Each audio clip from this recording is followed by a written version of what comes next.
And Amy, he was a U.S. Navy SEAL. He was a CIA asset.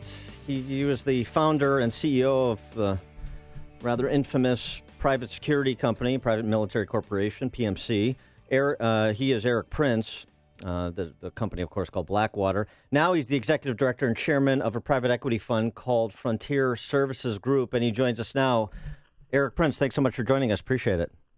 Thanks for having me. Good morning. Good morning. And so I want to kind of talk about a couple of stories that have been in the news. One you have opined on that I've seen, and one you have not yet that I have seen, but perhaps you will hear. The first is the execution of the Iranian nuclear scientist and the revelation that there was communication between Hillary Clinton and her staff about that Iranian nuclear scientist who was an asset of the U.S. intelligence providing us information about the Iranian nuclear program. And you believe, as I understand it, that Hillary Clinton's kind of carelessness, if I want to borrow a Comeyism, with her private server may have led to this U.S. asset, this Iranian nuclear scientist's death. Yes. You know, this guy, what they call is a walk-in, and the U.S. really botched his defection. They never got his family out. And he did provide a lot of valuable information on the Iranian nuclear efforts in the United States, but the U.S., without his family here, he got homesick, and he was kind of left on his own. And they started calling home, and of course, the Iranians detected that and then leveraged his family very hard against him. If he talks about emotional trauma while he was here in the States, I'm sure it's because he was imagining what the Iranians were doing to his family while he was gone. And it was a negotiated return, and he received a hero's welcome back in Iran because he claimed that he'd been an abductee of the United States. And that was the story he was going under. But, 9 days before he even returned to Iran, there was open emails from Hillary's homebrew server, back and forth talking about their friend, the defector, going back to Iran. And he was tried and imprisoned, never sentenced to death after he got back to Iran eventually. But then when these additional emails were just released in the last week, he was executed suddenly just within the last couple of weeks again. So it certainly points to carelessness in communication. If you're talking about a defector who's laid his life on the line for America, provide assistance and secrets on a sensitive program, and then you're carelessly talking about him in an open email in a very non-secure environment, any CI professional would say, yeah, that certainly could have contributed to his death. Did the CIA, do we know that he was on trial, or was it a secret trial? Excuse me? Was his trial, was it well known or a public trial for this? In Iran. In Iran. Well, they certainly knew he went missing. He was a very sensitive guy there. But when he started calling back, he claimed that he'd been abducted, he'd been taken to the United States against his will, and exactly what the Iranians, what the IRGC knew, I don't know. I'm sure they suspected him of defecting, and they certainly leveraged his family to make sure they got him home. So this is another curious case, and it again involves the lack of security or hacking and so forth, because it involves WikiLeaks and their ability to get information that nobody else seems to get through hackers and informants and the like, and distribute it, including on Hillary emails. So the death of a 27-year-old Democrat staffer named Seth Rich in D.C. last month, he was murdered. And it was claimed that it was some kind of robbery, but no items of his were taken, no personal possessions. And then on Dutch television, Julian Assange, the founder of WikiLeaks, essentially suggested that Seth Rich was an informant for WikiLeaks on those DNC emails that were distributed by WikiLeaks, and that he's an example of the kind of risk that informants for WikiLeaks run. He offered a $20,000 reward for information on the murder of this DNC staffer. And I wonder what you think about that and how these things operate as somebody kind of with the intelligence background you have. Is that potentially a misdirection play? Is there real smoke here in terms of foul play because he was somebody providing information to WikiLeaks? What's your sense of that story? Look, Washington, D.C. is not the safest city around, but it's not just his murder, but there's 2 other DNC-connected staff have died very mysteriously within the last few weeks. So there's a lot of smoke here. I don't know that there's fire, but generally robbers don't commit murder to rob someone and then not take anything, particularly shooting them in the back. So the whole thing really smells. I would like to see Congress ask the FBI who, if anyone, was talking to or meeting with that guy who was murdered, and figure out what they were investigating. Well, Eric, what are the other 2 cases? If he was indeed on his way to talk to the FBI, that is explosive information. Yeah, that's true. But what are the other 2 DNC cases that you just mentioned? There was another guy who died mysteriously with a crushed throat in his bathroom, and another robbery, supposed shooting victim, when I don't think anything was stolen. Right.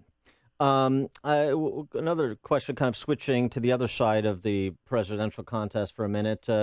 Your reaction to that open letter that was signed by some 4 dozen, mostly former Bush administration officials from intelligence and defense, suggesting that Donald Trump does not have the temperament or understanding of our international interest to be commander-in-chief?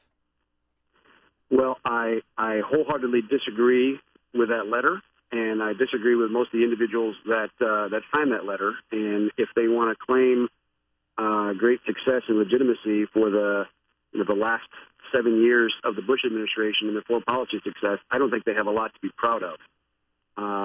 So I think it goes to what Mr. Trump talks about with the embrace of the establishment and the unwillingness to change. I mean, the fact is we've spent, as a country, almost $9 trillion on defense since 9/11, and things have gotten worse, not better. Well, so this is interesting because when you ran Blackwater, which I think you sold in 2010, but you were a vendor to the federal government providing security services. This was during the Bush administration. I wonder if you could give us a peek into how it was to interact with the Bush administration and provide the services you did in support of military during that time period.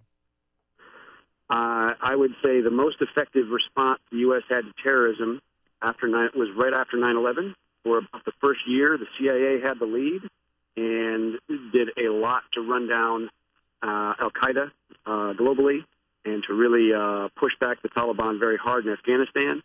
The more DOD got involved, the more conventional the fight became, the more expensive things became, and the slower and more fleeting was progress.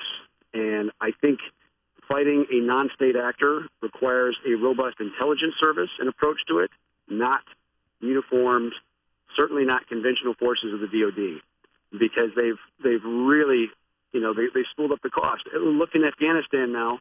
As a country, we're spending $44 billion this year in Afghanistan.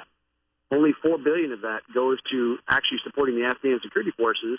The rest of it is all consumed by the 10,000 or so U.S. troops that are there. So we're spending ourselves into a hole, doing things in not a very clever and certainly not a very effective manner.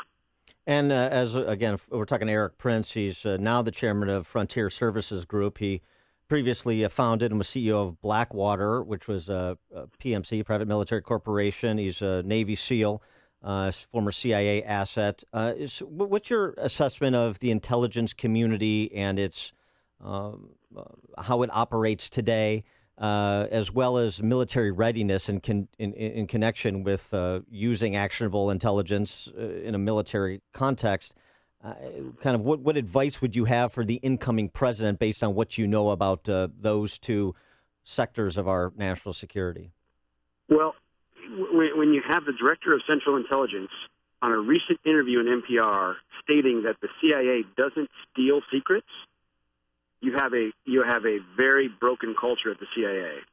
The active intelligence is an active. It's espionage. It's theft. You're convincing someone to commit treason in their own country, or sell out their friends to sell you secrets. If you don't have that attitude of mission effectiveness, then you're in the wrong business. And so for him to say the CIA doesn't steal secrets is wrong, and I think that's that flows down to the rest of the culture. I would look. We spend a lot on defense already, and I think it's added a lot of bad habits and a lot of overspending in areas. Anytime you throw cash at an organization, which has been done certainly the last 16 years, you can, like I said, you create a lot of bad habits. So there's certainly places to improve readiness by making it more competitive. I think what Eisenhower warned about, an industrial military complex, is very much real.